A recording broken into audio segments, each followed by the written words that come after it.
Hello. I just wanted to do a little video for the benefit of new people that have joined my Live Well with Pain peer support group. Many of you will see all the positive things that I'm doing, and including the things to get active. But I just really wanted to do this little video to remind everybody that it's a slow process. I came off opioids 6 years ago now, and it's sort of taken until this time for me to get to where I am. And it's a journey. So if you're back at the beginning of your journey, getting active, trying to self-manage your pain for the first time, please don't think, oh my goodness, I'm not anywhere near that level, because it is going to take some time. I'm just going to show you some slides to sort of make this a little bit more clear. This was me at my worst before I went into hospital to come off the opioids, and I spent most of my time in bed. And if I wasn't in bed, I was in the chair. And it was a pretty hideous time. I was in so much pain. I can't describe how much pain I was in. No, my button won't work. There we are. Again, this sort of sums up my life back then. And some of you might relate to it. I wasn't sleeping at night, so I would sleep a lot during the day, which would include going back to bed.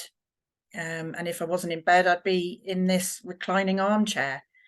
And the cats used to love it, of course, because there was somewhere warm they could curl up too.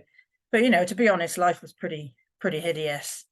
You can see from the photographs how big I had become. And this wasn't for the want of trying to lose the weight either. And a common thing I heard from healthcare professionals was, well, come on, Louise, you just need to lose a bit of weight and get active. But yeah, like it was simple. But nobody ever explained to me that just watching what I ate wasn't enough. Just counting calories wasn't enough. It needed more than this. And actually, I needed to be able to sleep at night and move more. So the messages that it's safe to move were something I didn't get at the time. But after I went into hospital and came off the opioids, and if for anybody that hasn't seen my film, the film of that experience, or me talking about that experience, sits on the Live Well with Pain website under True Stories. So take a look. There are other stories on there as well from other people. But when I started to get active, initially, I was using a wheelie walker like this one in the picture, which is fine. Whatever you have, whatever your aids, make the most of them, use them to the best advantage, and get out there. It doesn't matter what people think. Don't be worrying about that.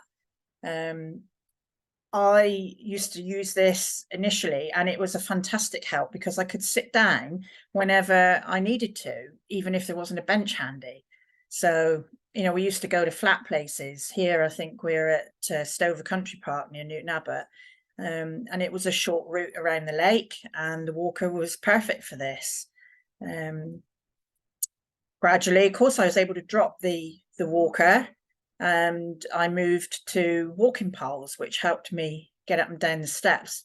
Walking poles were a revelation to me, because it meant that I could use them to help power me along a little bit, if you like, until I didn't need them anymore. And now they're just reserved for coast path steps, where you do need another helping hand.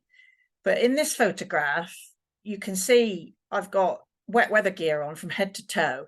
And, I think the message here is that there's no such thing as bad weather, just inappropriate clothing. And it's true, even on the worst day, maybe not today, we've got gale force winds and torrential rain and sleet here.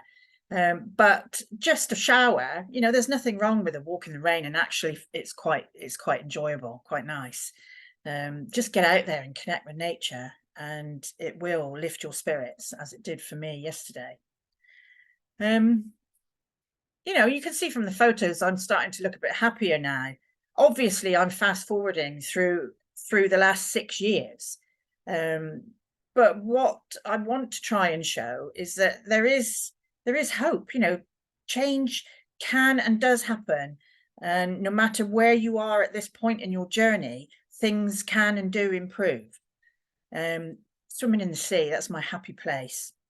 I absolutely love hanging out down by the sea at Tor Abbey in Torquay, and you know, I can't tell you the relief I get from getting in that water all year round, although I haven't been for a while. So again, if that's something you think you could do, just getting in the water, you don't have to swim anywhere. I call it swimbling. It is a worthwhile thing to do. So if I stop my share. The message I wanted to convey really from this short film was not so much, hey, look at me, how fab I'm doing. It's just to sort of point out that, you know, I was really, really bad. And even from the depth I had plummeted to, I've come back, you know, and it's taken time, it's taken hard work. Managing any health condition, including chronic pain, is hard work, but it is so worthwhile. And I hope that I can share some of the things that worked for me, that might inspire you to find out the things that work for you. So take another look at the website, and I would ask you to concentrate a lot around footstep 1, pain in the brain, if you haven't already. Because for me, learning about pain and learning how it works and how, you know, how our brains work and actually how much we can affect our own experience was really, really empowering for me. And hopefully it will be for you too. You know, it's the thing that everything else hangs on. So yeah, take a look. Speak soon.